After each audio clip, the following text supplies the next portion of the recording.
Paz e graça seja com todos. Estamos aqui para estudarmos a nossa lição de número 22 e vamos recapitular no dia 27 de novembro de 2021. O nosso título da nossa lição nos diz: O mandamento que mais brilha entre os 10.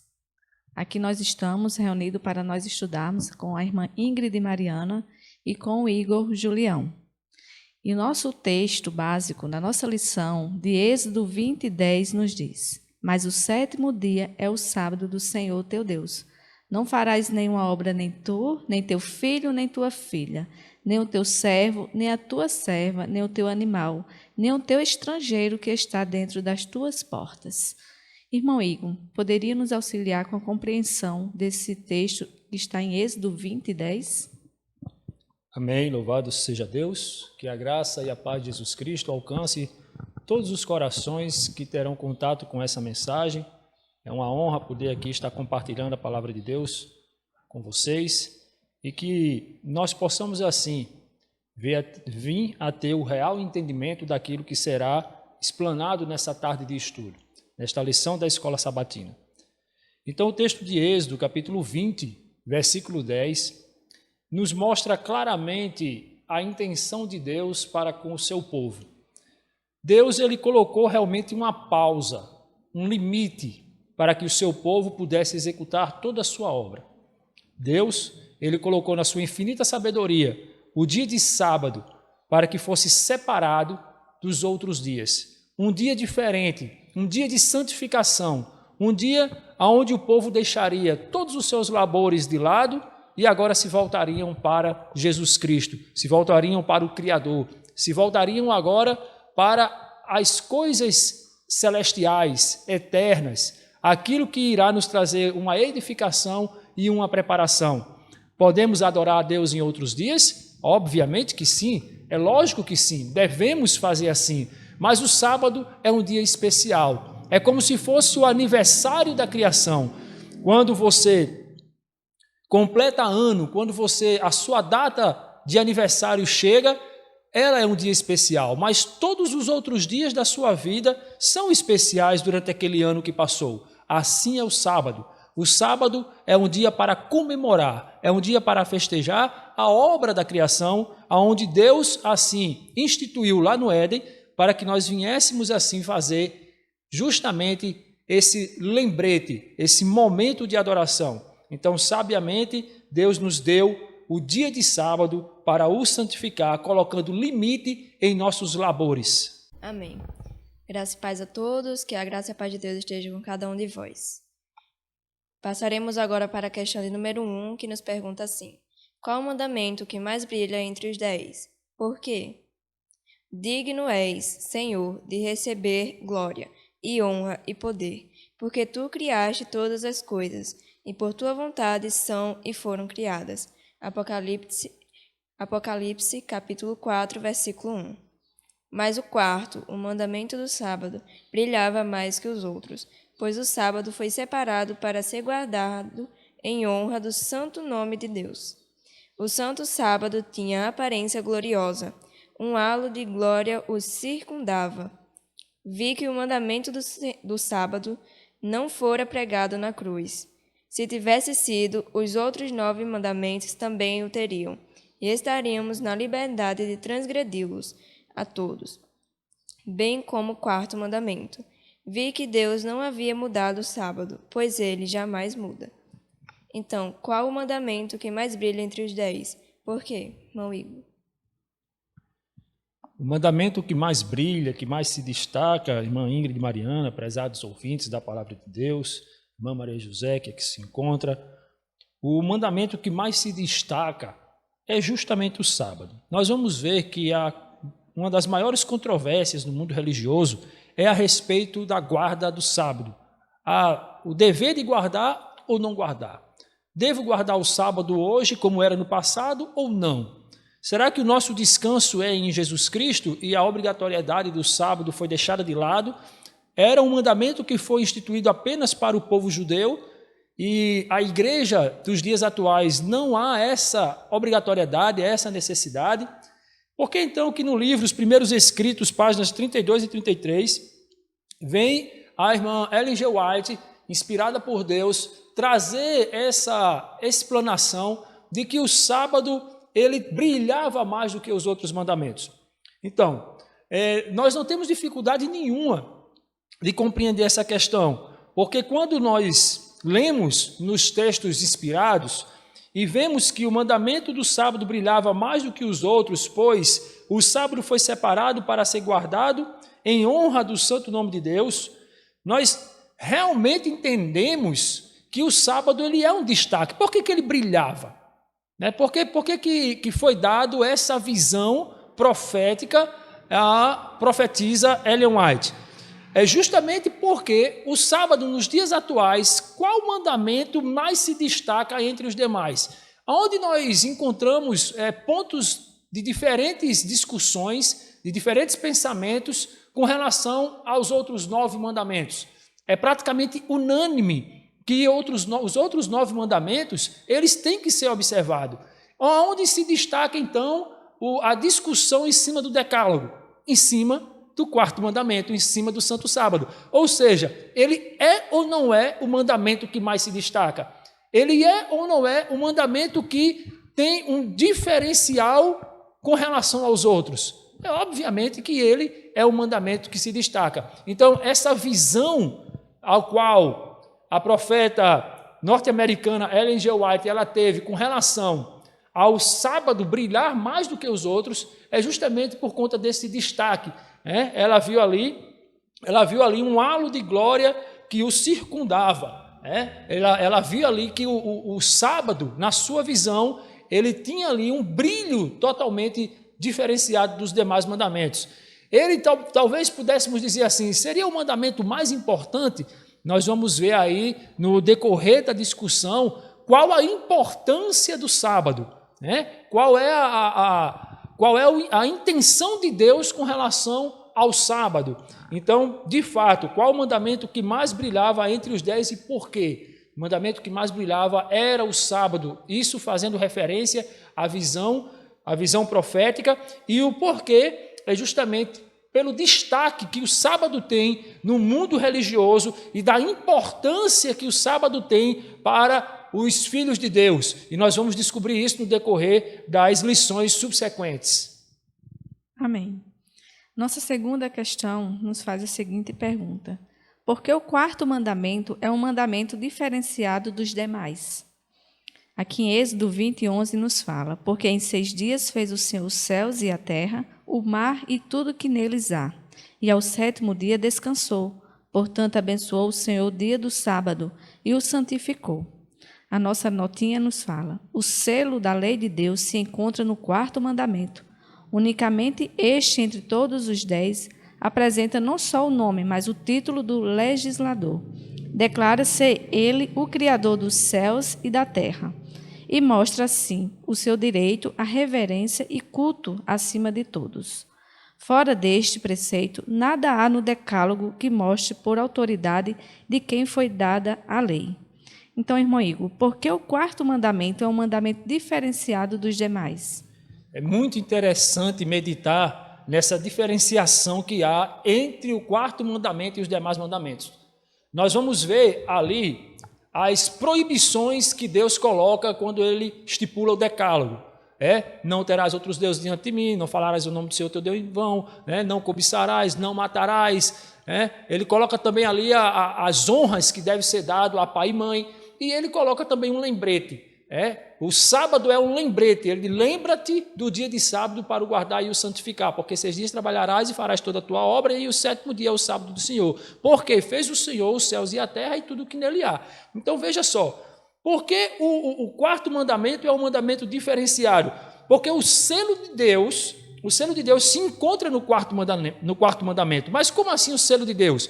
Quando Deus ele profere os seus mandamentos, ao chegar no 4º mandamento, ele vai dizer: agora eu vou dizer quem é que está fazendo esses mandamentos. Agora eu vou falar para vocês quem é a autoridade que está por trás de todos os mandamentos que estão sendo expostos aqui para vocês. Então, a autoridade, ele diz: porque eu sou o Senhor. E onde ele governa? Qual a área geográfica que esse Deus governa? Aí ele diz: porque eu fiz os céus e a terra. Ou seja, todo o globo terrestre, ele é dirigido pelo nosso Deus, pelo Criador. Então ele diz, eu criei. É no quarto mandamento que ele diz, eu sou o Criador, porque como o Criador fizera. Né? Então ele diz, eu sou o legislador, eu é que estou estipulando essa lei. É aqui que eu governo. É aqui que vocês vão me obedecer aonde? Nessa área geográfica, os céus e a terra e tudo que nele há. Então, o selo de Deus se encontra no quarto mandamento. Unicamente este, entre os 10 mandamentos, apresenta não só o nome, mas o título do legislador. Declara ser ele, o Criador dos céus e da terra. Então, é no quarto mandamento que Deus se apresenta como sendo o Criador, como sendo o legislador de toda a sua lei. Nenhum outro mandamento há esse detalhe. Nós não vamos encontrar lá em Êxodo capítulo 20, nem também no livro de Deuteronômio, nós não vamos encontrar esta característica desta apresentação de Deus como sendo Criador e legislador, apenas no quarto mandamento. Será que não seria algo para nós pensarmos, para nós meditarmos? Por que então que ele é um mandamento diferenciado? Por todas essas questões que eu acabei de apresentar para os prezados ouvintes. Que Deus nos dê a sua graça e nos dê a verdadeira compreensão para que possamos abrir os nossos corações e entender a palavra de Deus. Amém. Na questão número 3, nos pergunta assim: que importante obra os seguidores de Cristo estão chamados a fazer? Em Gênesis capítulo 2, versículo 3, nos diz: e abençoou Deus o dia 7º e o santificou, porque nele descansou de toda a sua obra que Deus criara e fizera. No livro Grande Conflito, página 452, nos diz assim também: quando o sábado foi mudado pelo poder papal, o selo foi tirado da lei. Os discípulos de Jesus são chamados para que o restabeleçam, exaltando o sábado do quarto mandamento à sua devida posição como monumento do Criador e sinal de sua autoridade. Então, que importante obra os seguidores de Cristo são chamados a fazer? Olha, a palavra de Deus diz que os seguidores de Cristo, eles são reparadores de brechas. Né? Eles estão para consertar aquilo que foi quebrado na lei de Deus. Porque Deus, ele é um governador. Ele governa o universo debaixo de leis. Não existe nenhuma nação no mundo que não seja regida por algum tipo de lei. Por que pensarmos, então, que Deus é um governante desorganizado? Não, Deus, a gente vive pela graça. Pela graça sois salvos. Não tem lei, não precisa observar nada, não precisa guardar nada. Então tudo bem, então vamos viver como diz o ditado, a Deus dará. Fazendo de qualquer forma, de qualquer jeito, não existe uma regra, não existe um parâmetro. Não, meus prezados, Deus, ele é organizado. Ele quer que seus filhos também sejam organizados. Ele quer que seus filhos também sejam obedientes. Existe um preceito para a salvação que é a obediência. Não é só você aceitar Jesus Cristo, não é só dizer, Jesus Cristo é o Filho de Deus, não. A palavra de Deus diz que até o diabo crê que Jesus Cristo é o Filho de Deus e estremece diante dele. No entanto, o diabo já está condenado. Então tem mais alguma coisa para ser feita. E o que é isso? É justamente a obediência à sua lei. Veja só, que importante obra os seguidores de Cristo são chamados a fazer? É justamente restaurar a brecha que foi feita na lei de Deus. E aonde foi feita essa brecha? Novamente, eu quero recapitular com os irmãos. Vamos voltar para os 10 mandamentos. Aqueles que têm por profissão de fé protestante, no mundo protestante, de um modo geral, não há problema com relação à guarda de 9 mandamentos. Por exemplo, não há nenhum problema com a não adoração a deuses, a não se fazer imagem de escultura. Não há esse tipo de problema. Não há esse tipo de problema, por exemplo, como a honrar pai e mãe. Não há esse tipo de problema, por exemplo, em não cobiçar e não roubar. Todos esses nós temos algo em comum, nós entendemos. E qual mandamento nós não conseguimos harmonizar? Justamente o sábado. Veja que o sábado ele foi mudado pela instituição papal. Nós vamos ver ali a partir do 3º, 4º século, quando o imperador Constantino se autodeclarou cristão, ele introduziu dentro do cristianismo primitivo, dentro do cristianismo dos primórdios ali, dos primeiros séculos, aonde surgiu ali os primeiros cristãos, aonde surgiu ali a primeira instituição cristã, onde os discípulos foram chamados de cristãos. Nós vamos ver ali justamente nas cartas de Paulo, que eles vieram de uma cultura judaica e agora passaram a viver uma cultura judaica cristã, porque Cristo estava introduzido agora dentro daquela cultura, e eles observavam assim, como já vinham fazendo o Santo Sábado, porque eles já vinham de um ensinamento judaico. Jesus Cristo era judeu, então eles observavam o sábado, mas o paganismo, quando ele entrou dentro do cristianismo, foi também colocado como uma observância o dia de domingo, o dia do sol. Então ficou ali um sincretismo, ficou ali uma mistura, né, entre crenças ali nos primeiros séculos, terceiro, quarto século. Alguns fiéis não aceitaram essa imposição pelo imperador e continuaram a guardar o Santo Sábado. Só que no decorrer do tempo, isso foi caindo em esquecimento, e aí quando foram surgindo os primeiros papas, foi instituído ali nas notas de rodapé da Escritura Sagrada, guardai domingos e festas. Na nota de rodapé. No entanto, não tiveram a ousadia de mexer no texto bíblico que vinham dos originais. Foi mantido isso aí. Mas na nota de rodapé foi dada ali uma mensagem, né? Guardai domingos e festas. Então, que importante obra os segundeiros de Cristo têm que fazer?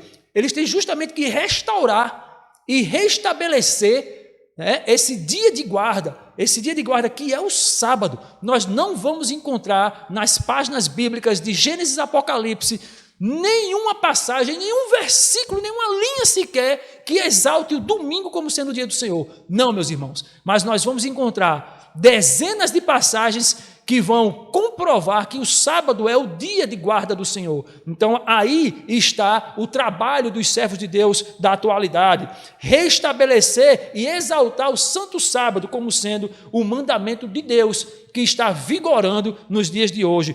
Guardar, observar, santificar e testificar desse mandamento para todo mundo, e em especial para o mundo religioso, que é o que nos está em volta para a compreensão melhor dessas questões. Amém? Amém. Nossa quarta questão nos pergunta: que sinal traz o sábado para o homem de Deus? A nossa notinha, que já lá em Ezequiel 20:12, diz assim: também lhes dei os meus sábados para que o servisse de sinal entre mim e eles, para que soubesse que eu sou o Senhor que os santifica. Dado ao mundo como sinal do Criador, o sábado é o sinal da obediência. Aquele que de coração obedeceu ao quarto mandamento, obedecerá toda a lei. Será santificado pela obediência. Então, irmão Igor, que sinal traz o sábado para o homem de Deus? A nossa notinha está aqui bem clara, né? Eu gostaria que o irmão Igor nos ajudasse a nos responder. É justamente, irmã Maria José, é o sinal da obediência. O sinal da obediência. Por quê? Justamente como já foi explicado muito claramente pela notinha, né? A Maravilhosa Graça, Meditação Matinal de 1954, página 154, ela nos mostra que é um sinal de Criador. Aquele que de coração obedece o quarto mandamento obedecerá toda a lei. Nós aí remetemos a nossa mente para o texto de Tiago 2,10, que diz que aquele que guardar todo mandamento, mas tropeçar em um só ponto, torna-se culpado de todos, né? Então, o quarto mandamento, por que o quarto mandamento nos faz obedecer toda a lei? Que papo é esse? Não, mas eu ando direitinho, né, segundo a vontade de Deus, eu procuro fazer aquilo que agrada a Deus. E por que se eu não guardar o sábado, eu não estou ali em completa obediência? É justamente como o texto de Tiago nos mostra, que aquele que guardar toda a lei, tropeçar em um só ponto, torna-se culpado de todos. Mas nós vamos ver também que o sábado, ele mexe diretamente com o nosso eu. O sábado, ele mexe com as nossas vontades, ele mexe com o nosso querer. Nós vamos ver no texto de Isaías, quando Isaías diz assim: não falarás as tuas próprias palavras, nem os teus próprios pensamentos, nem farás a tua própria vontade em dia de sábado, né? Terás o sábado por deleitoso, santo dia de quem? Meu? Não, do Senhor. Então o sábado ele mexe justamente com as nossas vontades, ele faz com que nós venhamos a renunciar o nosso eu e nos colocar diante da servidão de Jesus Cristo, diante da servidão de Deus. Nos outros mandamentos você não encontra essa prerrogativa. Porque você pode justamente não adorar outros deuses, por exemplo, mas você pode estar ali fazendo o seu trabalho secular. Deus, ele não vai ser em primeiro lugar, porque você está dividindo o seu espaço com o seu trabalho, com o seu estudo, ou até com conversas que não são edificantes, que não são conversas espirituais. Mas no dia de sábado, não. O dia de sábado, o texto de Isaías, ele diz assim: não falarás as tuas próprias palavras. Opa, já mexeu com o que eu devo de falar. Então, não é qualquer coisa que eu devo conversar em dia de sábado, não. E os teus próprios pensamentos? Se os teus pensamentos foram ali absorvidos por aquilo que você desenvolveu nos 6 dias anteriores, você deve repreender os seus pensamentos e começar a colocar seus pensamentos nas coisas eternais, nas coisas celestiais, naquilo que vai trazer uma edificação. Mexe com você, mexe com a sua estrutura espiritual. Então, o sábado, mexendo com a sua estrutura espiritual, fazendo com que você se volte totalmente para Deus, ele vai lhe dar força, ele lhe vai dar o incentivo e uma motivação para que os outros mandamentos sejam observados facilmente. Então, por isso é um sinal de obediência, porque você coloca de lado o seu próprio eu e coloca a sua vida à disposição da servidão e da santificação do seu eu e de santificar aquele que é o Criador. Então, por isso, é um sinal da obediência. Aquele que consegue guardar o sábado como Deus o pede, ele conseguirá também obedecer os demais mandamentos da sua lei. Amém. A questão número 5 nos pergunta assim: como é dado o sábado ao povo de Deus? Mas vós sois a geração eleita, o sacerdócio real, a nação santa, o povo adquirido, para que anuncieis as virtudes daquele que vos chamou das trevas para a sua maravilhosa luz. 1 Pedro, capítulo 2, versículo 9. A nós, como a Israel, o sábado é dado em concerto perpétuo. Êxodo, capítulo 31, versículo 16. Para os que reverenciam o seu santo dia, o sábado é um sinal de que Deus os reconhece como seu povo eleito, o penhor de que cumprirá para com eles seu concerto. Qualquer alma que aceitar esse sinal do governo de Deus, coloca-se a si mesma sob o concerto divino e perpétuo. Liga-se assim à áurea cadeia da obediência, cada elo da qual representa uma promessa. Então, como é dado o sábado ao povo de Deus, irmão Will? O sábado, ele foi dado ao povo de Deus do passado, né? Para nós entendermos essa questão, irmã Ingrid, Mariana e prezados ouvintes, nós temos que entender esse conceito de povo, esse conceito de povo de Deus.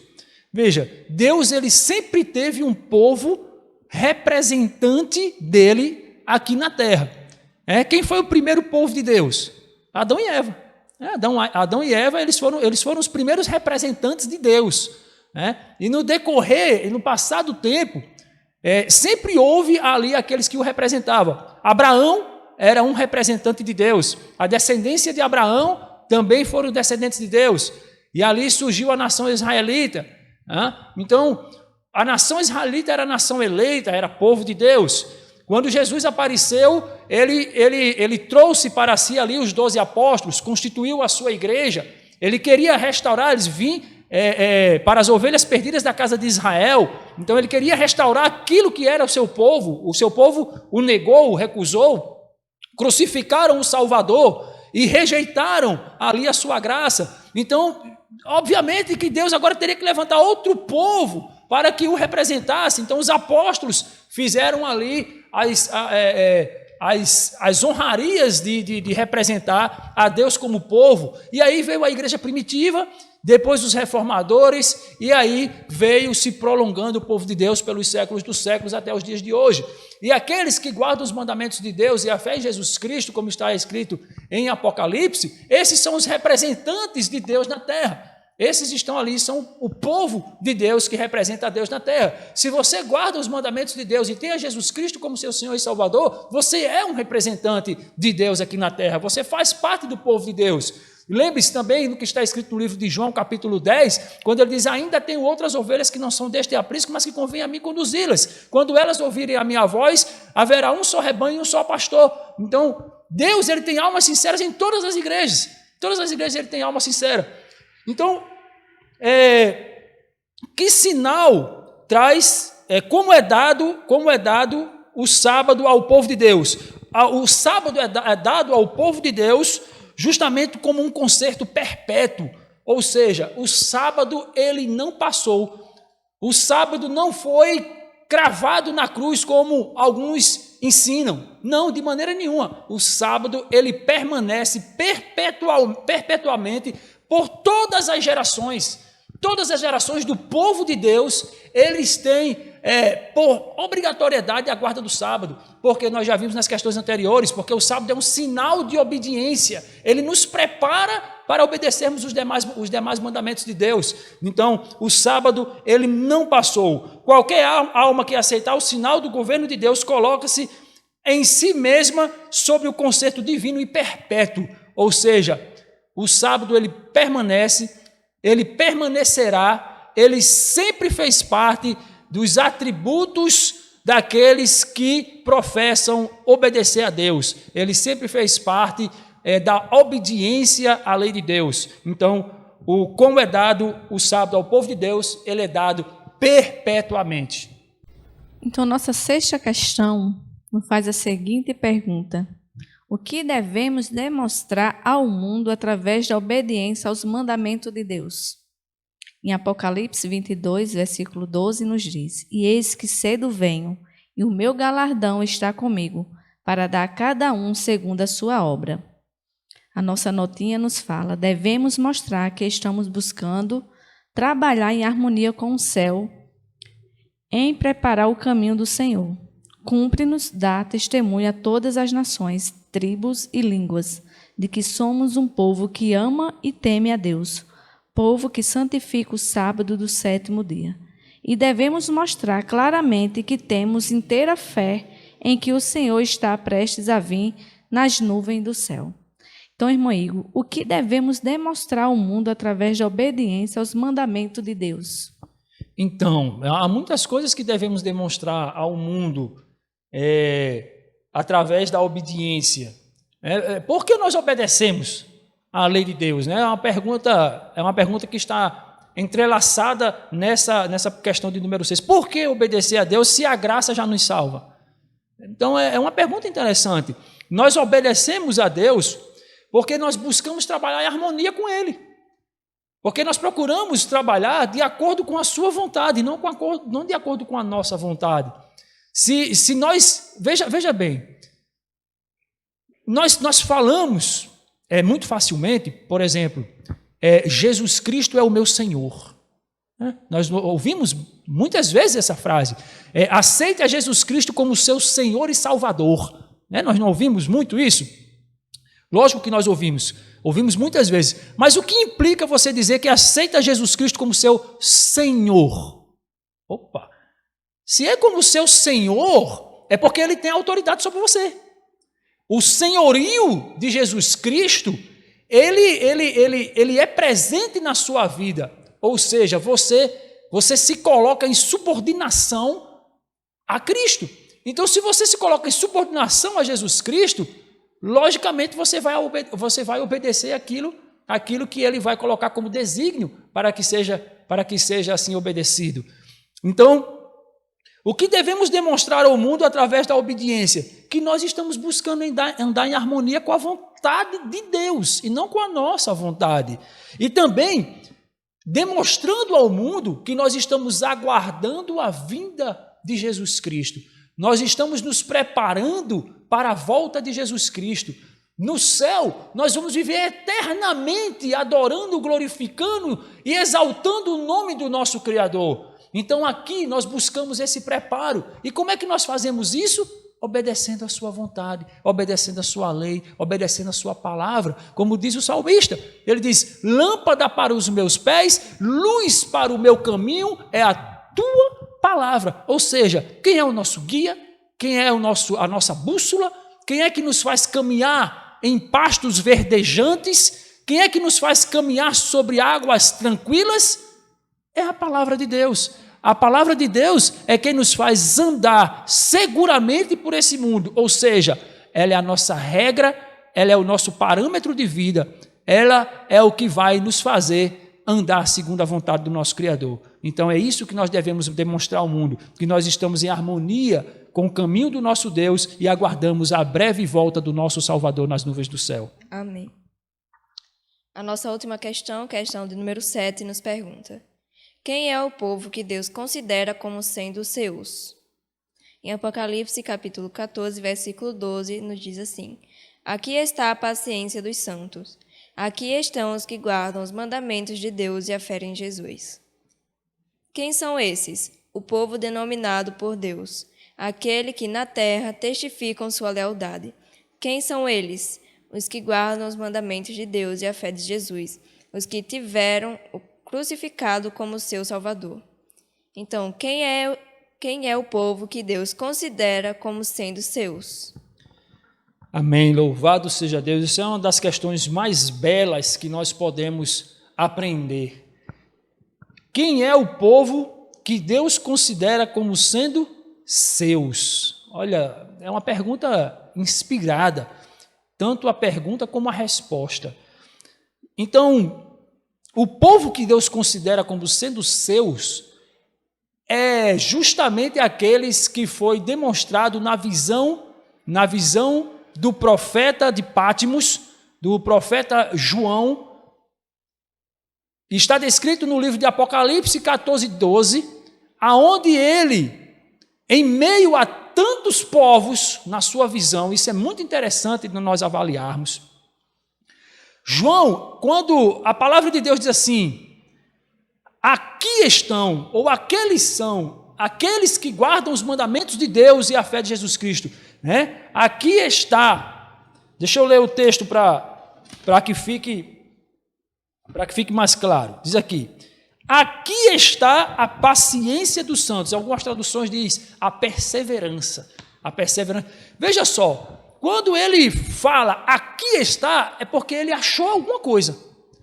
Ele achou algo diferente daquilo que ele estava procurando.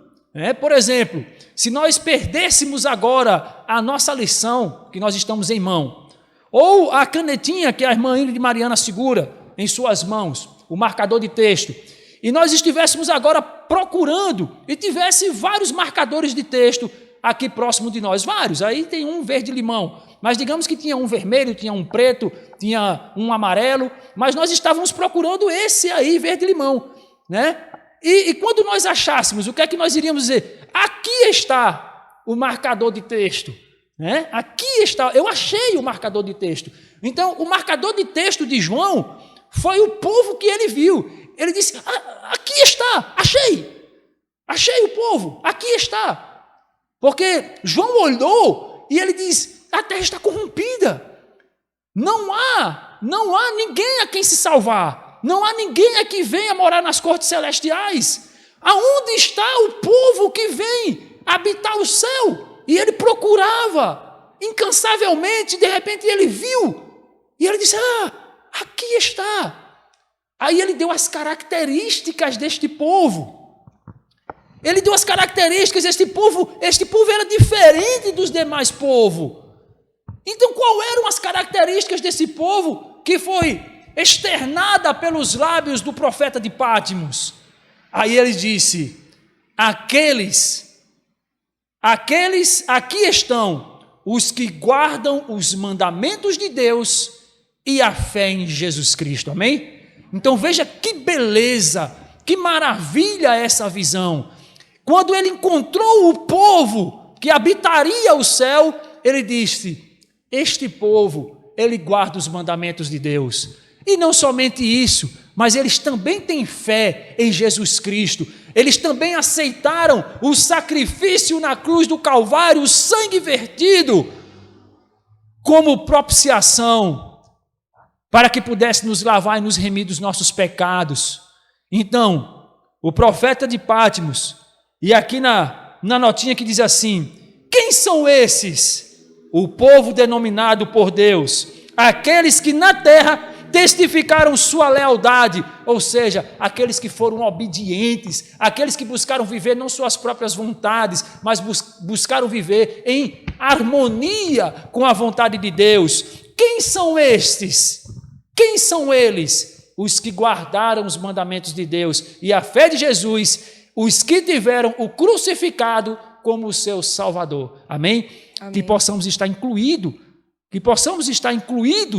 neste povo que professa Jesus Cristo como Salvador, mas que também que observa os preceitos da sua lei, para que assim sejamos também classificados por João, que nós possamos estar embutidos naquela visão de João, quando João viu o povo, que ele possa ter nos visto em meio a esse povo e dizer assim: aí está, aqui está, eu achei o povo que guarda os mandamentos de Deus e a fé de Jesus Cristo. Amém, meus prezados irmãos? Que a graça e a paz do nosso Deus sejam com todos. Muito obrigado pela oportunidade, e aqui nós encerramos a sétima questão da lição da Escola Sabatina de sábado, dia 27 de novembro, e que Deus nos dê a sua graça e a compreensão da sua vontade. Então, agora que chegamos ao final de mais uma lição, muito bem compreendida, que se você não for inscrito no nosso canal, se inscreva, compartilhe, deixe o like, e para você também receber as notificações dos próximos vídeos, para que sejamos todos abençoados por Deus. Que Deus vos abençoe e que a graça e a paz de Deus estejam com cada um de vós. Amém. Amém, louvado seja Deus. Deus abençoe a todos.